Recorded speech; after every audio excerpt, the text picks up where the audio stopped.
kita lanjutkan. Kalau tadi sebelumnya saya berikan contoh soal penjumlahan. Nah, tadi seperti saya bilang bisa nggak kita dilakukan di bagian lain, misalnya seperti pengurangan, perkalian, dan pembagian. Bisa. Nah, karena memang tujuan video ini tidak untuk memberikan secara detail contoh-contoh masing-masing. Nah, saya hanya memberikan idenya bahwa bisa nggak sih kita melakukan number sense untuk setiap tipe bilangan? Bisa. Nah, sekarang saya mau berikan contoh untuk pembagian. Oke. Nah, untuk kasus pembagian. Nah, misalnya angka apa ya? Misalkan kita contoh cari misalnya 72 dibagi 4. Nah, kalau kita gunakan cara yang biasa kita lakukan, itu berarti cara pertama, misalnya kita tahu atau kita terbiasa dengan cara pembagian bersusun. Jadi 72, lalu gini, seperti ini kan. Lalu apa yang kita lakukan? Kita coba bagi angka yang paling pertama ini dengan 4, mencari hasil bagi yang terbesar gitu. 4, jadi kalau misalnya kita tulis di sini 1, karena 4 kali 1 itu 4. 2 boleh nggak? Nggak bisa. Kenapa? Karena 4 kali 2 itu sudah melebihi angka paling depan. Sehingga jadinya 1 paling dekat, berarti 4. Lalu kita kurang. Lalu 7 dikurang 4, 3. Nah, setelah itu secara prosedur apa yang kita lakukan? Nah, yang sebelahnya turun. Sehingga menjadi 2. Seperti itu. Nah, lalu 32 dibagi 4 atau artinya 4 dikali berapa biar bisa menjadi 32 atau paling dekat ke 32. Nah, misalnya kita tahu bahwa akhirnya 8. Nah, sehingga kurang jadi 0. Nah, inilah sehingga akhirnya hasilnya sama dengan 18. Nah, ini cara yang mungkin paling sering kita gunakan, dan bahkan sampai SMP dan SMA kita masih menggunakan cara ini juga, dan kita memang memerlukannya. Tidak masalah. Nah, tapi sekali lagi pertanyaannya, bisa nggak kita gunakan cara lain yang mungkin nggak sekedar prosedur semata, tapi kita bisa juga buat itu menjadi suatu hal yang masuk akal bagi kita. Sama seperti sebelumnya, tapi kita gunakan contoh yang sama. 72 dibagi 4. 72 itu terdiri dari bilangan apa sih ya? Sebenarnya, dengan cara pertama saya potong di sini. Cara kedua, 72 itu angka berapa yang membentuk jadi 72. Jadi misalkan penjumlahan angka berapa dan berapa yang kita tahu dua-duanya bisa dibagi 4. Yang paling gampang apa? 40. Kita tahu 40 bisa dibagi 4 sehingga hasilnya 10. Nah, di sisi lain kita tahu bahwa kalau satunya 40 berarti sebelahnya harus 30. Jadi 40 tambah 32. Nah, kita tahu masing-masing dari angka ini kita bisa bagi dengan 4 karena ada di tabel perkalian. Nah, sehingga 40 bagi 4 berapa? 10. Selesai. 32 bagi 4 berapa? 8. Selesai. Lalu bagaimana? Tambahkan. Sehingga hasilnya 18. Seperti itu.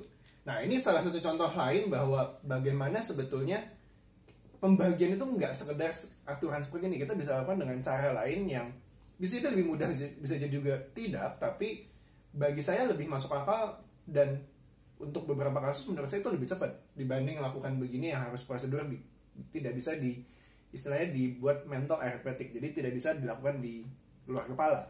Nah, saya pengen satu lagi untuk contoh lain sebelum kita mengakhiri video ini. Misalkan angka yang lebih besar, misalnya berapa? 108 dibagi 6 misalnya. Nah, kalau kita lakukan dengan pecahan dengan pembagian bersusun atau kalkulator, kita tahu ini akan hasilnya 18. Nah, bagaimana kalau kita misalnya mau melakukan dengan cara number sense seperti ini? Kita balik lagi, 108 itu bisa terdiri dari angka berapa aja sih yang bisa dibagi 6? Itu tanya angka gampang ya, 60 lah ya, 60. Selain 60 berarti kita kalau sudah pakai 60, sisanya tinggal 48. Nah, kalau kita masih merasa kayaknya 48 susah deh, oke, bikinlah ke 30. Berarti 60, 30. Ditambahin jadi 90. Sisanya 18. Nah, masing-masing dari angka ini kita bagi dengan 6. Sehingga menghasilkan 10, 5, dan 3. Nah, barulah ketiga angka ini kita jumlahkan 10 tambah 5 tambah 3 sehingga hasilnya 18. Sama persis dengan apa yang kita lakukan kalau kita menggunakan pembagian bersusun yang nampaknya terlalu prosedur itu sehingga sulit diingat bagi sebagian orang. Nah, sekali lagi, mungkin kita gunakan untuk angka lain misalnya, atau operasi lain seperti kita belum bahas tentang perkalian dan pengurangan, atau bahkan bentuk-bentuk angka yang lain. Bisa dan sangat mungkin. Dan justru itu sebetulnya lebih disarankan daripada sekedar menggunakan aturan semacam ini. Karena seringkali dengan aturan ini kenapa ya mesti 4 kali 1? Kenapa mesti angkanya yang paling kecil? Itu pun juga sulit untuk dipahami dengan mudah bagi kebanyakan orang. Berdasarkan pengalaman saya, bahkan ketika SMA masih ada anak-anak murid yang satu melakukan kesalahan. Jadi terutama kalau ada 0 di tengahnya. Yang kedua, mereka nggak terlalu paham sebenarnya cara melakukannya seperti apa. Sehingga artinya ada yang missing atau ada yang kelewatan, ada yang salah ketika momen bagaimana mereka mempelajari prosedur ini tanpa pemahaman yang jelas. Nah, menurut saya cara dengan number sense ini membuat operasi bilangan ini menjadi lebih make sense bagi saya. Nah, saya tidak tahu dengan teman kita semua yang lain yang mungkin bilang enggak itu lebih susah atau itu nggak make sense. Nggak tahu juga, mungkin kita bisa menemukan cara lain yang lebih mudah, yang lebih bisa dipahami. Tapi poinnya sekali lagi, tujuan dari mengapa saya mau share ini adalah untuk membangkitkan atau mempromot bagaimana kita belajar berpikir secara mendalam dan mengkritisi apa yang kita pernah pelajari, apa yang sedang kita pelajari, sehingga kita bisa mengetahui apa sih alasan dibaliknya, atau bahkan kita menemukan cara yang lebih mudah yang kita bisa lakukan, bukan hanya bagi kita tapi juga kita bagikan bagi orang lain. Sekian video kali ini tentang number sense. Nanti kita lanjutkan dengan video berikutnya. Terima kasih.